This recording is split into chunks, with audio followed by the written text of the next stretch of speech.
Paano ka?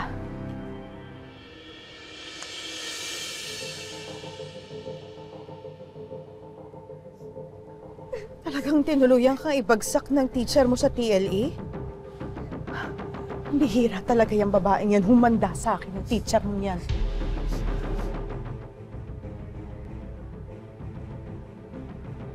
Mabuti nga, dito ako tumiretso kaysa sa barangay, no? Mrs., ano na naman po ang problema? Akala ko naman po nagkausap na po tayo ng maayos. Sige po. Eto po ha. Ayan na po yung pinangako ko. Okay? Pero binagsak mo pa rin si Rhea! Mrs., hindi ko naman po siya pwedeng ipasa. Kasi mahina po talaga ang ulo ng anak ninyo. Hindi mahina ang ulo ng anak ko. Ang sabihin mo, talagang nanggigipit ka lang para makahuthot ka sa mga estudyante mo. Hoy!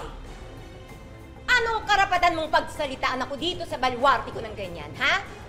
Nakakahiya ka? Teacher ka pa man din? Alam mo, ikaw, tinitingala ka ng mga estudyante mo eh. Imbes na maging magandang ehemplo ka sa kanila, anong ginagawa mo? Ginagamit mo yung posisyon mo para makakuha ng pera sa kanila. Ano basihan? Yung kwento ng anak ninyo? Yung anak niyong reklamadora? Na ngayon, ako, alam ko na kung kanino siya nagmana. Kaya pala siya ganyan. Ako, thank you. Kasi ganyan ang nanay niya. Guard! Ikaw pa may lakas ng loob magsalita ng ganyan sa akin. Ay, ikaw! Ito, dapat pinapati sa'yo to! Bitiwan mo nga ako! Maldita ka! Maldita ka! Teacher ka! Nakakahiya ka! Ano ba, guard? Umalis ka nga dito! Hindi ako lalabas! Hindi pa tayo dito! Halika dito! Miss Fortuna! Diyos ko, ano ba? Ano ba ibig sabihin niyo? Bakit inaaway mo yung magulang na estudyante mo? Magpaliwanag ka.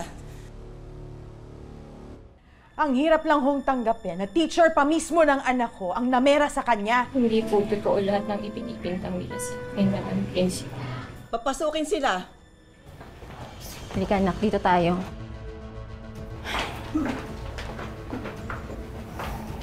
O ngayon, sabihin ninyo ang mga ikinuwento ninyo. Nangutang po si Ma'am Fortuna sa anak ko nung 1 taon pa. Hanggang ngayon, di pa niya nababayaran. Nanay po ako ni Mary Ann. Ganon din po yung ginawa niya eh.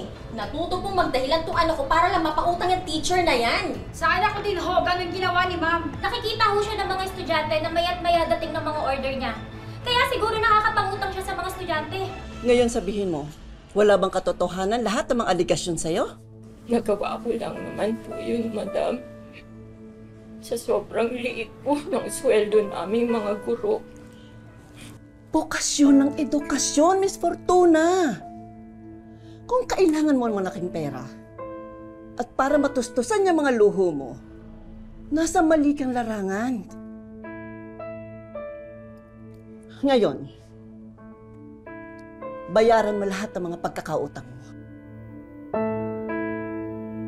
Pasensya na po, babayaran ko po utang ko sa inyo. Sorry po. Sorry. Pasensya na po. Pasensya na po. Ma'am.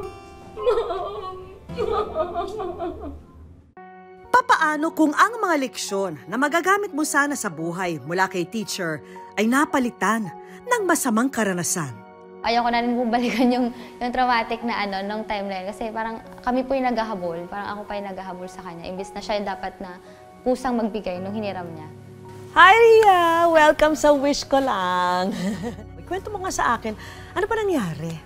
Kailangan niya po ng pera, pero ibabalik na daw po kaagad. So parang ako po ng timeline, hindi po ako nag-doubt na ibabalik niya. At the same time po, parang may project nga din po kami noon. So parang inisip ko na lang na ipahiram ko muna yung ipambabayad ko dun sa project.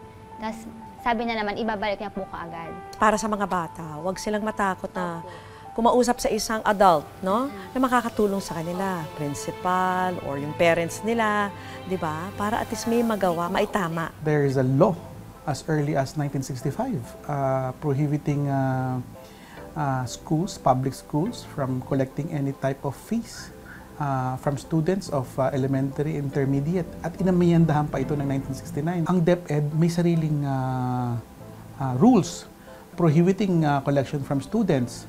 pwede siya mag-file ng administrative case. Ang ultimate result niyan ay pagkakatanggal sa trabaho ng nasabing teacher. Para sa'yo yan. Ito po malaking tulong din po sa pamilya ko. Ayan, kasi after din po noon, parang talagang naghirap din po kami. So, malaking bagay po ito. Ria, bukod dyan, meron din kami mga inihandang sorpresa para sa'yo. Kaya samahan mo ako para tingnan natin sabay-sabay, ha? Tanggapin mo, Ria, ang mga regalo namin para sa'yo. Una sa aming listahan, ang mga merienda package. Sayong-sayo na, Ria, itong food stand na panimula mong negosyo. So yan, kompleto. Meron tayong fryer, may griller, tsaka iba't ibang kakailanganin mo dito sa iyong food merienda business, di ba? Bukod dyan, may mga iba't ibang kakanin and mini cake items pa kaming dinagdag para kumpleto na ang negosyo ni Ria. Para sa bagong pagkakakitaan ng Nanay Dalia ni Ria, may inihanda rin kaming sari-sari store business. Kompleto ng mga grocery items, frozen products, kimchi, at yema spread items na pwede rin ibenta online. Tapos, syempre, bukod dyan, meron din tayong bigasan business. Yan. Tanggapin mo rin, Ria, ang isang brand new phone para sa iyong online business. Bukod dyan, meron din tayong Wish Ko Lang Savings. Tulong pinansyal ng aming programa para sa iyo, Ria.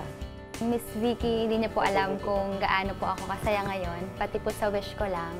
Grabe po, kapag nakikita ko po ito, parang inisip ko, naging mabuti lang naman ako dati sa teacher ko at hindi ko po ito in-expect na ganito pala yung balik niya. Kaya maraming salamat po, malaking bagay. Matutuwa po yung parents ko nito.